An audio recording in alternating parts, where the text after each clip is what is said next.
The damsel in distress character has fallen majorly out of fashion, and for good reason. But have we overcorrected against her? The classic damsel in distress is a weak, passive character who lacks agency. Let me stay close. Nothing can happen to me when I'm with you.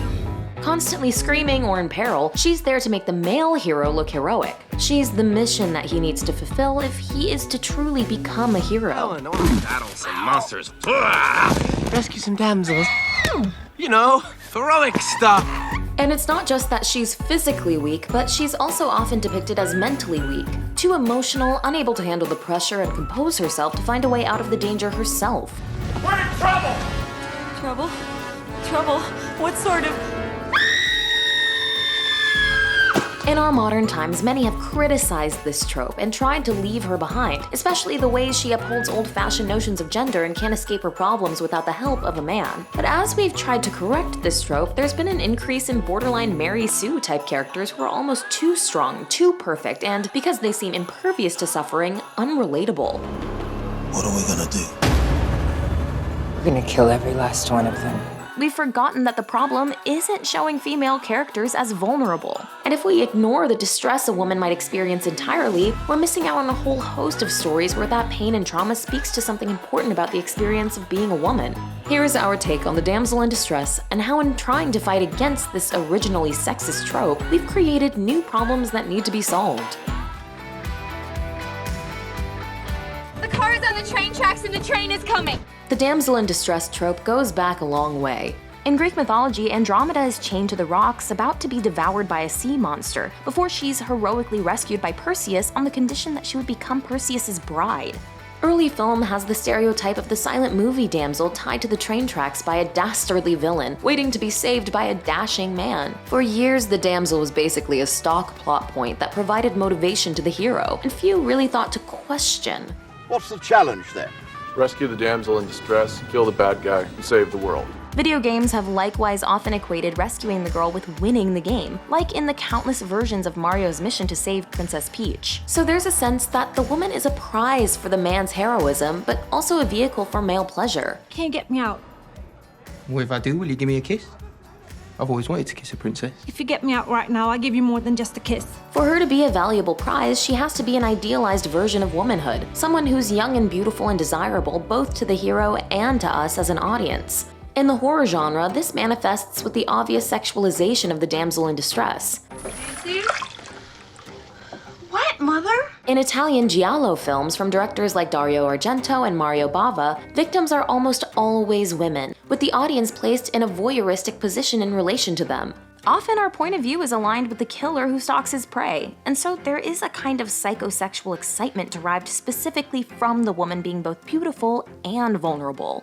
At the beginning of Brian De Palma's Blowout, the film that sound recordist Jack is working on has us sharing the eyes of the killer as he circles in on a sorority house full of scantily clad women. Similarly, in Burbian's sound studio, the sound recordists work to find precisely the right scream to fill the voice of their victim. And again, there's an explicit link between the woman being vulnerable and being sexualized. Di nuovo.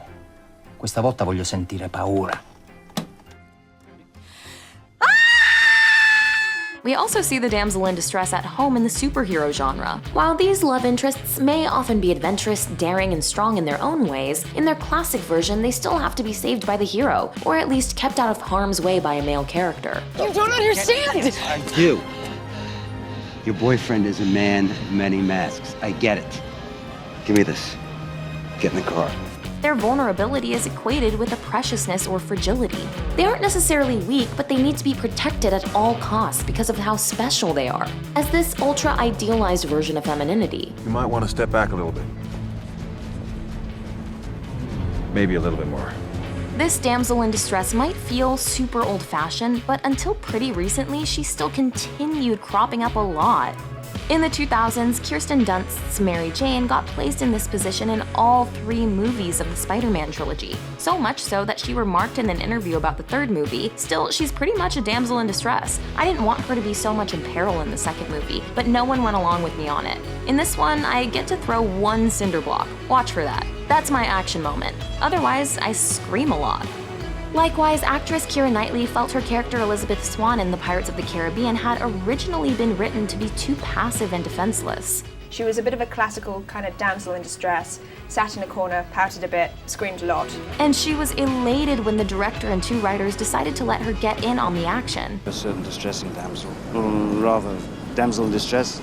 Hollywood actresses have in fact been battling to imbue their characters with more agency for a long time. Karen Allen spoke about how she tried to make sure Marion Ravenwood didn't come across as helpless when she was in peril in 1981's Raiders of the Lost Ark, while Carrie Fisher's Princess Leia in the original Star Wars trilogy consciously responds to damsel in distress situations by fighting back. George Lucas didn't want a damsel in distress, frightened, incapable of dealing with a situation without the guys. So, he wanted a fighter. But the fact that it took decades of critics and actresses specifically fighting against her speaks to how embedded the figure is in our culture. And this is partly because of her connection to the trapped princess trope, who's often a presence in the very first stories that we encounter as kids. The Disney princess who gets saved by her dashing prince is one of the quintessential damsel in distress tropes. My prince will come. But actually, if we look at many of these trapped princess characters as purely weak, we are ignoring their inner strength. We've talked before about how a cultural misreading of Cinderella overlooks the huge amounts of strength and fortitude she displays in dealing with her abusive upbringing through kindness and imagination. They can't order me to stop dreaming. And we see similar characterization in both Snow White and Sleeping Beauty, who also have been dismissed as simply passive damsels in distress. Yes, both require saving by a prince in order to live happily ever after, but they aren't the stereotypical weak, overly forlorn damsels without any character or agency. They have rich interior lives and are the emotional hearts of their respective stories. What do you do when things go wrong? Oh, you sing a song! If anything, it's their princes who have the more one-dimensional roles in these stories. Still, because of the perception of old-school Disney princesses as passive, over the years there's been a conscious shift in Disney's heroines away from these more imaginative, dreaming young women and toward women who are more daring and physically adventurous. We started to see the seeds of this change in the Disney Renaissance era from 1989 to 1999. Ariel may be rescued by Eric, but she also rescues him. And from the start, she's eager to seize control of her own life and leave the ocean behind. I'm 16 years old. I'm not a child. Belle, too, may be trapped in a castle, but really it's her who saves the beast from his curse, flipping the traditional fairy tale narrative on its head. You came back. Of course I came back. Jasmine does have to be saved in Aladdin, too, but she's incredibly vocal about not being an object to be owned and controlled by a man. I am not a prize to be won. Nala's always the one pinning Simba. Pinge. Pocahontas saves John Smith, and while Hercules may save Meg from the underworld, the damsel in distress moniker is the one she balks at. Aren't you a damsel in distress? I'm a damsel. I'm in distress. I can handle this. Have a nice day. More than any of these, though, 1998's Mulan was a watershed moment in detaching the Disney heroine from the damsel in distress. Instead of being saved by a man, she literally gets to inhabit heroic characteristics previously reserved for male characters. And she actively rejects the path that's set out for women in her culture. When we see her being made over to meet the matchmaker who plans to marry her off, it's not a sweet coming-of-age moment, but something awkward and uncomfortable. Fa Mulan. Present. Speaking without permission? Oops. It's Mulan who saves herself and her community at the same time. Recent heroines like Moana, Raya, Rapunzel, and Elsa all have Mulan's same defiant spirit and all to some extent save themselves. Many also take after the way Mulan rejected traditional femininity. Pirates of the Caribbean's Elizabeth Swann is introduced to us early on as she's being sewn into a corset, metaphorically holding her back, and the same image is used in Brave, with Merida literally breaking free of her corset when she wins her archery competition. Curse this dress! Likewise, in most superhero and action movies today, if a woman ever comes close to the damsel in distress treatment, it's quickly averted or subverted as she proves she's tough as nails. The damsel in distress trope then has been consciously and deliberately left behind. I imagined a story where I didn't have to be the damsel. And it's undoubtedly positive that we've retired the cardboard damsel whose only solution is to be saved by a man. Still, in simply replacing her with the steely female badass, has the culture lost something too?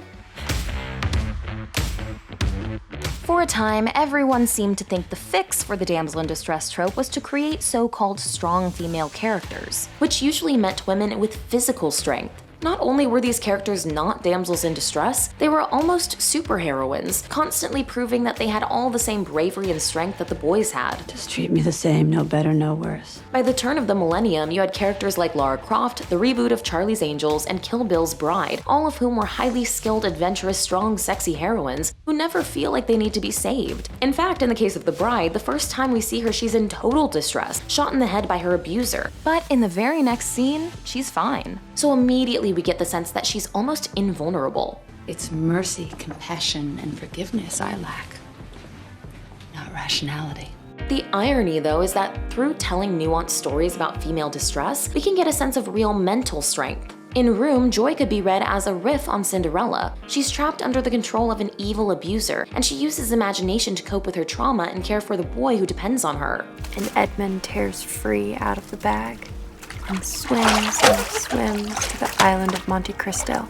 And while she's eventually able to use her intelligence and bravery to escape, what's even more impressive is the resilience she requires to not give up for the years before that's possible. She's also far from invulnerable. Even after she's out of the room, there are points when she's effectively safe, but she remains in distress. I don't know what's wrong with me. I'm supposed to be happy. Her strength isn't in not feeling that pain, but in working through it and finding new ways to keep going. In fact, if you look closer, a lot of our era's most compelling female-led stories involve women experiencing a great deal of distress. From the imprisoned women of Orange is the New Black and the abused handmaids of The Handmaid's Tale, to the emotional youths of Euphoria, the victimized women of Promising Young Woman, and the privately suffering housewives of Big Little Lies. Some of these stories contain moments or arcs of women fighting back and even acting like badasses. You are not in charge. I am. But plenty of their compelling moments and storylines also involve women dealing with suffering that can't be easily cured or avenged. I May Destroy You is the story of a woman who's assaulted and fantasizes about punishing the guy, but she ultimately has to find a way to come to terms with what happened to her without any satisfying payback moment. In shows ranging from Homeland, Sharp Objects to Crazy Ex-Girlfriend, complicated female characters experience distress caused by internal mental health problems, and there's no external person they can fight to address these issues. The reason I wasn't happy with him was because I don't know who I am. Putting the damsel in distress in a new context can also be powerful. Django Unchained's Broomhilda is a straight version of the trope, needing to be rescued by her husband Django. But this is a rare example where the damsel isn't a version of idealized white femininity.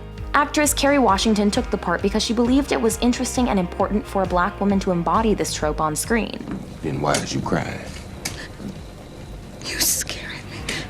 As black women, we really weren't allowed that fantasy. Because of how our men were treated and how our families were torn apart, we were never made to believe that our men could protect us and rescue us. There's a real spiritual component to modern stories of inner female strength. In films like Wild, Tracks, and Nomadland, the pain of the central female characters leads to powerful, individualistic journeys that are about self-sufficiency and looking inward for the courage to keep going. You sure you don't need any of this stuff? No, don't need any of it. I'm good. I'm not gonna miss one thing. In today's music and online culture, we're also seeing a renaissance of the sad girl, who embraces the act of reflecting on the pain and angst we all sometimes feel. I wrote the bulk of Driver's License in my living room after driving around my neighborhood like crying to Gracie Abrams songs. As long as we move away from the old school helpless damsels, we can get a wide array of interesting stories that investigate the psychologies of women in distress. These stories are important because they show us it's okay to be vulnerable, and it's okay to ask for help. What makes us really strong is looking within, developing resilience, and finding ways to help each other.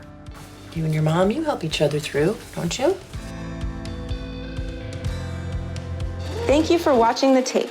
Don't forget to subscribe and let us know what you're watching.